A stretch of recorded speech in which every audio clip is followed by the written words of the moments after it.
Halo teman-teman semuanya, selamat sore. Apa kabar? Semoga kalian semua sehat. Hari ini saya, gurumu Benedictus Bani, guru mata pelajaran sosiologi, akan memberikan penjelasan lebih lanjut berkaitan dengan konflik sosial di dalam masyarakat. Ada yang masih ingat materi kita minggu lalu tentang konflik sosial? Semoga Anda semua masih ingat. Konflik sosial itu adalah interaksi yang terjadi di dalam masyarakat, tetapi interaksi tersebut berdampak buruk bagi kehidupan masyarakat.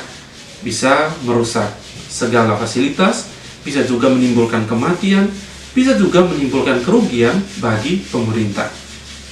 Hari ini kita akan mempelajari lebih lanjut kira-kira faktor apa yang menyebabkan konflik sosial.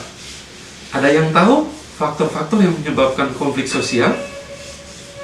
Nah, sekarang saya akan menjelaskan beberapa hal yang menyebabkan konflik sosial di tengah masyarakat. Yang pertama, kalau kita mau lihat berkaitan dengan konflik sosial, itu individu itu adalah penyebab pertama dari sebuah konflik sosial. Mengapa? Setiap kita kan dilahirkan berbeda-beda. Ada yang orangnya suka marah-marah, ada yang suka tertawa, ada yang juga suka sedih, ada yang juga suka bergembira dengan teman-temannya. Perbedaan-perbedaan individu seperti itu, karakternya, perbuatannya, tingkah lakunya, juga tingkat pendidikan, akan juga menimbulkan konflik ketika orang berada bersama-sama di sebuah lingkungan masyarakat.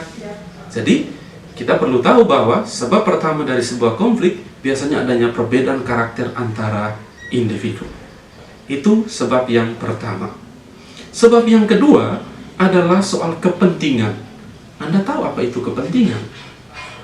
Kepentingan itu berarti, dengan contoh yang sederhana, kalau kita mau lihat tentang kepentingan itu, ada yang mau maju menjadi anggota DPR. Dia menghalalkan segala cara untuk mencapai tujuannya menjadi anggota DPR. Atau ada yang mau menjadi presiden, dia bisa menghalalkan segala cara supaya dia bisa menjadi presiden. Nah, inilah kepentingan-kepentingan yang dimiliki oleh seseorang. Kemudian kepentingannya itu dibuat sedemikian rupa agar tujuan-tujuannya itu tercapai. Itu adalah sebab yang kedua yang menimbulkan konflik di tengah masyarakat. Ketika perbedaan kepentingan itu bertemu, maka terjadilah konflik sosial. Yang ketiga, berkaitan dengan ideologi. Ideologi yang berbeda itu bisa juga menimbulkan konflik. Ideologi yang kita maksudkan itu adalah ideologi yang berasal dari budaya, ideologi yang berasal dari agama, ideologi politik, dan lain-lainnya. Perbedaan ideologi, perbedaan pandangan, perbedaan sudut pandang itu juga bisa menimbulkan konflik di dalam masyarakat. Yang keempat, perbedaan budaya. Ayo, siapa orang dari mana, siapa asal dari mana, budayanya berbeda, sudah pasti akan menimbulkan konflik di tengah-tengah masyarakat. Ada banyak contoh bisa kita lihat. Konflik di Sampit misalnya, itu juga karena perbedaan budaya antara orang Dayak dengan orang Madura. Beberapa daerah lain juga mengalami hal yang sama. Di Papua misalnya, budaya yang berbeda itu dapat menimbulkan konflik yang menjerat seluruh masyarakat terlibat dalam kericuhan dan kekacauan. Sehingga kita perlu menyadari kalau ada perbedaan kebudayaan, kita harus berjuang supaya perbedaan itu tidak menjadi akar atau sebab dari konflik. Justru perbedaan budaya itu harus dilihat sebagai suatu kekayaan bagi negara dan bangsa kita.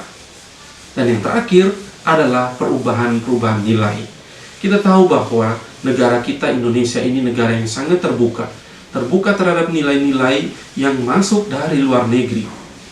Anda bisa melihat bahwa ada banyak orang yang lebih suka makan pizza daripada makan ubi kayu.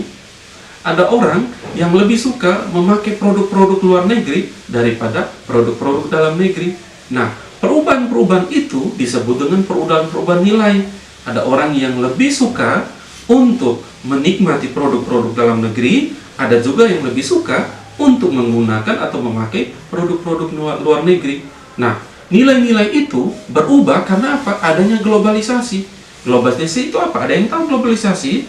Globalisasi itu adalah terbukanya pintu-pintu perdagangan, pintu ekonomi, pintu politik, sehingga semua orang yang berasal dari luar Indonesia dengan bebas bisa masuk ke dalam negara kita. Nah, bukan hanya barang dan jasa yang masuk, tetapi nilai-nilai pun masuk ke negara kita dan ikut mempengaruhi masyarakat kita. Itu adalah 5 hal yang menyebabkan konflik sosial di dalam masyarakat. Yang pertama, perbedaan individu. Yang kedua, perbedaan kepentingan. Yang ketiga, perbedaan ideologi. Yang keempat, perbedaan budaya. Dan yang kelima, perubahan nilai. Ada yang masih ingat apa yang kita bahas berkaitan konflik baru saja tadi? Semoga Anda semua ingat dan bisa menjadi bahan pembelajaran Anda sendiri di rumah dengan materi ini. Sekian dan terima kasih.